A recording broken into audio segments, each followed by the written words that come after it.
Hey, I hope you're having a great day today.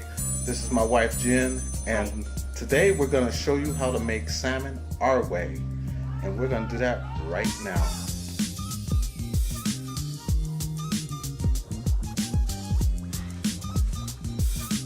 So the first thing we're going to do is we're going to line our aluminum foil like this, so that we can basically place our salmon right on top.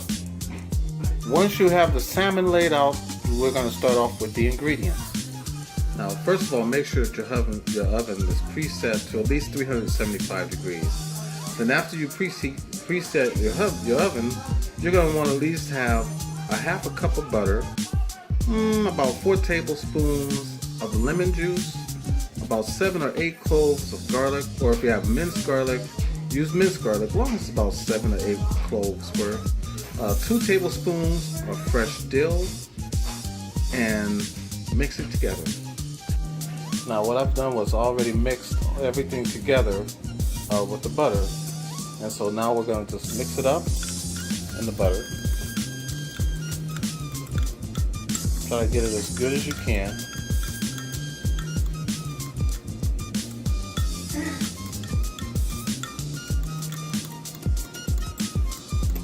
Because the next step now is going to be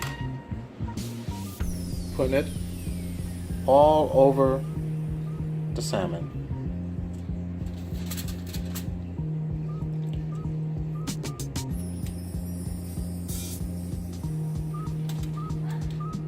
Now you can dress it any way you want, but the next thing we're going to do is we're going to wrap the salmon. I'm going to show you what that's going to look like. You basically want it to look just like that when you wrap it. And the next step is we're going to put it in the oven.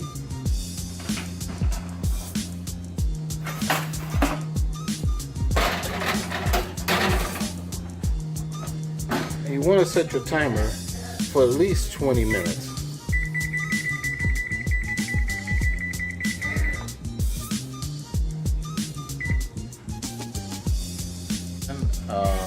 The bigger, the longer it's going to take. So if it's a bigger piece of salmon, you're going to go 20. If it's a little thin, you might want to go 15.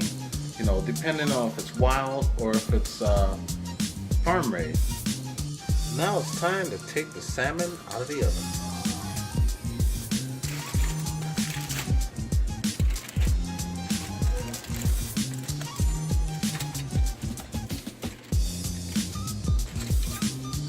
Voila! Doesn't she look good? Well, I hope you enjoyed this video. I know it was short, but it's just basically on how to make baked salmon in 20 minutes. I would also like to thank Angela and Cody for being my new subscribers. So if you enjoyed this video, please give it a thumbs up. I really do appreciate it. And don't forget to subscribe and hit that notification button on future videos. So until next time, God bless.